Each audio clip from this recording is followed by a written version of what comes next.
তো বন্ধুরা good morning. তো সবাইকে এক জায়গায় হ্যাপি ইন্ডিপেন্ডেন্স ডে। কিন্তু আমার সাদা মনে একটাই প্রশ্ন, সত্যি কি আমরা মেয়েরা স্বাধীন হতে পেরেছি? কারণ টিভি ফোন যেটাই খুলি সেটাতেই তো দেখা যাচ্ছে অভয়াকাণ্ড, এই সেই। তো ওই সাদা মনে একটাই প্রশ্ন, আমরা মেয়েরা কি স্বাধীন হতে পেরেছি? তো তোমরা জানিও। তো চলো, এখন রান্নাবান্না থেকে তো আমি স্বাধীনতা সেরকম একটা পাই না, এই যে করতেই হবে। তো সবজি কাটতে বসে গেছি, এই দেখো কেটে নিলাম আলু কাটলাম। আর এই যে বাবা পটল এর আগে খেয়ে খেয়ে মুখে ঘিন্না ধরে গেছে, আর এখন দেখো পটল, এইটুখানি পটল মনে 20 টাকা। হ্যাঁ, বুঝতে পারছো? আমি কিন্তু দামও জানি না, আমি আইডিয়াতেই বললাম এত দাম। আর এসব পটল 20 টাকা। এই যে তালটা চেঞ্জ করে নিয়ে এসছে, দেখো এইটা বলে তাল, গন্ধ কি সুন্দর গন্ধ। কিন্তু এক একটা তাল থেকে আরো বেজার গন্ধ ছাড়ে, মানে যতক্ষণ ঘরে থাকবে ততক্ষণ গন্ধ, ওগুলো বেশি পেকে গেলে। তো তালটা তো আজকে করবো, তো একটু একটু ভিডিও তোমাদেরকে শেয়ার করব। তো এই যে তালটা চেঞ্জ করে এনেছে, কালকে বললাম কাঁচা তাল ছিল। তো এইদিকে ভেন্ডিটাও ভালো করে ধুয়ে ঠুয়ে রেখেছি, কাটবো। আর এইদিকে সোয়াবিন ভিজিয়ে রেখেছে। আর এখন আজকে কিন্তু চারিদিকে মাইক ফাইক বাজাবাজি চলবে, একটু পরেই আমাদের পাশেই মাইক শুরু হয়ে যাবে বাজা, তাই খুব তাড়াহুড়ো করে ভিডিওটা তোমাদের সাথে শেয়ার করছি। তো একটা কাঁকরোল রেখে দিয়েছিলাম, ওটাও ভেজে ফেলবো। আর এই সোয়াবিন করবো আর ওর মধ্যে একটু পটল দেবো না তাই কখনো হয়, তাই একটু পটলও দিয়ে দিচ্ছি। আর এখনও কিন্তু কিচ্ছু বসাইনি বন্ধুরা, এই এখন আস্তে আস্তে টুকটুক করে করব। তো কি বলবো, আর রান্না থেকে স্বাধীনতা, রান্না না করে থেকে স্বাধীনতা পেলাম। তো এই দেখো কচি আছে পটলটা, কত করে? 100 টাকা করে নাকি 80 টাকা? 80 টাকা করে বন্ধুরা, বুঝতে পারছো? তো এখন পটল কাটছি, ভেন্ডিটা এরপরে কাটবো। তো চলো পটলটা কেটে নিই, তারপরে আসছি। আজকে তো শুক্রবার, নিরামিষ, পেঁয়াজ রসুন কিছুই কাটা হবে না। চলো পটলটা কেটে তারপরে আসছি। তো বন্ধুরা এই যে পটল কেটে নিয়েছি, আর এখন ভেন্ডি কাটতে বসেছি। আজকে তো শুক্রবার, পেঁয়াজ টিয়াজ দেওয়া যাবে না।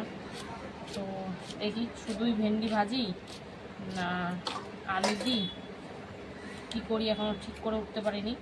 খুব তাড়াহুড়ো করে সবজি কাটছি, কারণ একটু পরেই আমাদের পাড়ার মাইকটা কিন্তু একদম গড়গড় করে বেজে উঠবে। সে তোমরা রান্নার ভিডিওতেই বুঝতে পারবে যদি সেরকমভাবে চালায়। তো ওই জন্য খুব তাড়াহুড়ো কাটছি, নাহলে আবার বুঝতেই পারছো কপিরাইট ফাইট কি চলে আসবে তার নেই ঠিক। কি রোদ্দুর দেখো, এই ছাওয়া হলো, এই রোদ্দুর ছিল। হ্যাঁ, এই ভাদ্র মাসটা হবে এরকম। আজকে থেকে ভাদ্র মাস পড়লো তোমরা? না না না, কাল থেকে। ও, কাল থেকে। আজকে মনসা পুজো না? ভাদ্র মাসে প্রথম মনসা পুজো পড়ে? ভাদ্র মাসে প্রথমে নাকি মনসা পুজো? শ্রাবণ মাসের শেষে। ও, তাহলে আজকে শ্রাবণ মাস। ও, এই দুটো ফিক্স আছে।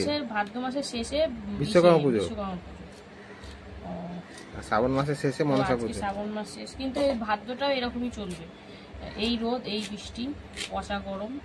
কি বুড়ো বুড়ো ভেন্ডি এনেছো, দুটো ভেন্ডি নষ্ট। কালকে আবার জন্মাষ্টমী।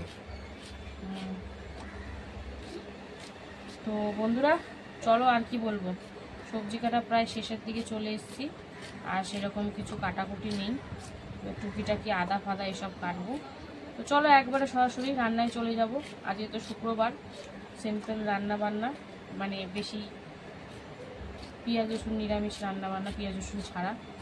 ভুলভাল বলে ফেলছি, তাড়াহুড়ো করতে গেলে এই একটা সমস্যা।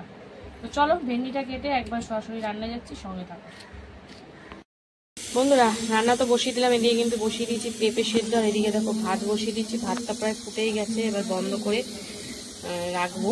তো চলো পেঁপেটাও মোটামুটি একটা মতন সিটি দিয়ে নেব, তারপরে নামিয়ে নেব, সঙ্গে থাকো। এই যে পেঁপে সেদ্ধ তো হয়ে গেছে, এবার কিন্তু বসিয়ে দিলাম পাঁপড় ভাজা।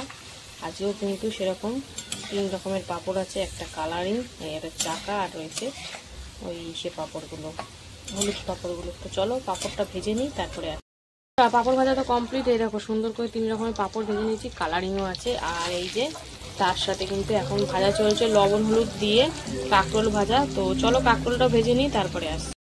এদিকে কাঁকরোলটা ভেজে নিয়ে হলুদ দিয়ে পটলটা ভেজে নিচ্ছি, পটলটা ভেজে নামাবো।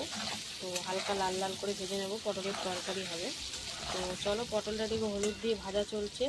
আর এদিকে কিন্তু জিরে তেজপাতা ফোড়ন দিয়ে এই যে পটল আলুর তরকারিটা করবো, সেই জন্য কিন্তু আলুটা ভেজে নিচ্ছি সামান্য একটু হলুদ দিয়ে। চলো দুদিকে দুটো হচ্ছে, কারণ বেলা অনেকটাই হলো, কিছুই হয়নি রান্না এখনো, তাই জন্য কিন্তু দুদিকে দুটো বসিয়ে দিলাম। তো এদিকে আলুটা ভাজা হোক আর এদিকে পটলটা ভেজে নামিয়ে নিই, তারপরে আসছি। এই যে এবার কিন্তু বসিয়ে দিলাম ভেন্ডি আলু ভাজা। তো হ্যাঁ, ভেন্ডিটা এখনো দিইনি, আলুটা আগে একটু হালকা ভেজে নেব। তো শুকনো লঙ্কা ফোড়ন দিয়েছি, আর যেহেতু পেঁয়াজ দেওয়া যাবে না, তো এমনি ভাজা হবে। তো আলু আর হলুদ দিয়ে হালকা একটু ভেজে নিয়ে তারপরে কিন্তু ভেন্ডিটা দেবো, আর দেবো কী বলতো সেটা লবণ। তো চলো একটু হালকা ভাজা হোক। আর এদিকে কিন্তু আলু ভেজে দিয়ে দিলাম আদা আর টমেটো, কাঁচা লঙ্কা, হলুদ গুঁড়ো, জিরের গুঁড়ো, ধনিয়া গুঁড়ো দিয়ে এখনও লবণ দিইনি, এটা তো লবণ একটু পরেই দেবো। তো হালকার ওপরে একটু জল দিয়েছি, এখন কষিয়ে নিচ্ছি। তো চলো কষাকষি হোক, তারপরে আসছি। দেখো আলুটা কিন্তু বেশ সুন্দর লাল লাল করে ভেজে নিয়েছি। এবারে কিন্তু দিয়ে দিচ্ছি এর মধ্যে ভেন্ডি। তো চলো ভেন্ডিটা দিয়ে হালকার ওপরে একটু ভেজে নিই, তারপরে লবণটা দেবো। তো ভেন্ডি আলু শুকনো লঙ্কা ফোড়ন দিয়ে ভাজাভাজি চলছে। এদিকে তো এটা ভাজা হচ্ছেই, আর এদিকে দেখো কী কী দিয়ে দিলাম। এখানে দিয়ে দিয়েছি আমি সোয়াবিন, লবণ আর একটু সামান্য কাশ্মীরি লঙ্কার গুঁড়ো কালারটার জন্য দিয়ে সুন্দর করে একটু কষিয়ে নেব। তারপরে কিন্তু পরিমাণ মতো জল যাবে। তো চলো কষাকষি হোক, তারপরে আসছি। বন্ধুরা এই যে দিয়ে দিলাম লবণ, লবণটা দিয়েও বেশ খানিকক্ষণ ভেজে নেব। ভেন্ডি ভাজা কিন্তু প্রায় শেষের দিকেই, কারণ আলু তো ভাজা হয়ে গেছে, ভেন্ডি ভাজতে খুব একটা সময় লাগে না। তো চলো লবণ দিয়ে সুন্দর করে ভাজাভাজি করে নিই। আর এদিকে কিন্তু এই দেখো কষাকষি একদম জোর গরমে চলছে। আর এর মধ্যে আমি এখন দিয়ে দেবো কী বলো তো, এই যে ভেজে রাখা পটলগুলো দিয়ে একটু কষিয়ে নেব, তারপরে কিন্তু জল দেবো। তো চলো পটলগুলো দিয়ে একটু মিশিয়ে সুন্দর করে কষিয়ে নিই। ভাতটা ওদিকে আবার গড় দিতে হবে, মানে আরেকবার ফুটাতে হবে, না ভাতটা আবার গলে যাবে। তো চলো একটু কষিয়ে নিই, তারপরে আসি। ভেন্ডি আলু ভাজা কিন্তু কমপ্লিট, চলো এবারে নামিয়ে নেবো। আর এদিকে কিন্তু ভাতটা আরেকটুখান থেকে এখানে কষিয়ে নেবো। তো চলো ভেন্ডি ভাজা নামিয়ে নিই, তারপরে ভাতটা বসাবো। আর এদিকে কিন্তু ভালো করে কষিয়ে দিয়ে দিলাম জল পরিমাণ মতন, আর দিয়ে দিচ্ছি এই যে গরম মশলা গুঁড়ো। তো দিয়ে ভালো করে মিশিয়ে এখন প্রায় 7-8 মিনিট মতন রান্না করে নেব, তারপরে এটা নামানোর পালা। তো কেমন হয় না হয় শেয়ার করবো, দেখতে থাকো। বন্ধুরা এই যে আলু পটল সুন্দর করে সেদ্ধ হয়ে গেছে, আর ঝোলটাও বেশ একটু বেশি আছে, কারণ ঝোলটা লাগবেই। তো চলো সবই তো দিয়ে দিয়েছি, গরম মশলা দিয়ে দিয়েছি, এবার নামিয়ে নেব। তো এই ছিল শুক্রবারের একদম নিরামিষ সিম্পল রান্না। কেমন লাগলো অবশ্যই কমেন্টে জানিও, আর ভালো লাগলে পাশে থেকো। তো চলো দেখা হচ্ছে আবার দুপুরে খাওয়ার ভিডিওতে, ততক্ষণের জন্য সুস্থ থেকো, ভালো থেকো, টাটা।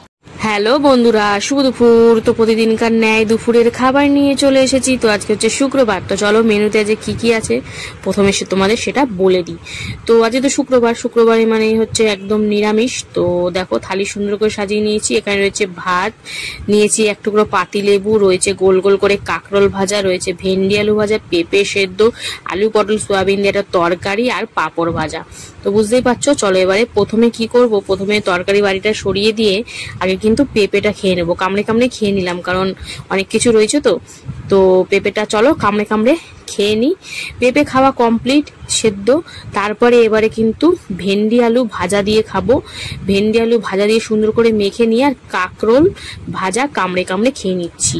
তো বেশ ভালো লাগছে। আর ভেন্ডি ভাজাটা পেঁয়াজ দিইনি ঠিকই, কিন্তু মন্দ লাগছে না, আলুটা দিয়েছি তো বেশ ভালোই লাগছে। তো ভেন্ডি আমার তরকারির থেকে ভাজাটাই বেশি ভালো লাগে। তো যাই হোক, চলো ভেন্ডি ভাজাটা দিয়ে খাওয়া কমপ্লিট করে নিই, ভেন্ডি আর কাঁকরোল ভাজা দিয়ে, তারপরে আসছি আবার। তো ভেন্ডি আর কাঁকরোল ভাজা দিয়ে খাওয়া কমপ্লিট হয়ে গেল। এবারে বাদ বাকি ভাতটা একদম নিজের দিকে টেনে নিলাম। আর এই যে নিরামিষ আলু পটল সোয়াবিনের তরকারি করেছিলাম, মানে নিরামিষ দিনে বেসিক্যালি এটাই হয়ে যায়, হয় পেঁপে আলু সোয়াবিন, মানে সোয়াবিনটা থাকবেই, নয় মুগ ডাল। কি আর করবো নিরামিষ দিনে বলো, তা একটু লেবু চিপে নিয়ে মাখামাখি করে খেয়ে নিচ্ছি। তো নিরামিষ এই সোয়াবিনের তরকারিটা কিন্তু বেশ ভালোই লাগে খেতে। আমি বেশিরভাগ নিরামিষই করি, সোয়াবিনটা বেশ ভালো লাগে, পেঁয়াজ রসুন দিয়ে অতটা ভালো লাগে না, যাই বলো না কেন তোমরা। তো যাই হোক সুন্দর করে, আর পটলগুলো কি সুন্দর কচি কচি, একটু দানা হলে আরো বেশি জমে যেত। যাই হোক বেশ ভাল লাগছে, আর সাথে রয়েছে পাঁপড় ভাজা, পুরো জমে গেছে খাওয়াটা। নিরামিষের এই রান্নাটা খুব সুন্দর লাগে খেতে। তো চলো এবার সবকিছু দিয়ে খাবো, একটু আলু, একটু পটল, একটু সোয়াবিন, একটু পাঁপড়, সব দিয়ে হাতে ধরবে। তো এই যে ধরে গেছে দেখো। তো এই ছিল আজকে দুপুরে খাওয়া দাওয়া। কেমন লাগলো অবশ্যই কমেন্টে জানিও, ভালো লাগলে পাশে থাকতে ভুলো না। তো চলো এখন মতন টাটা।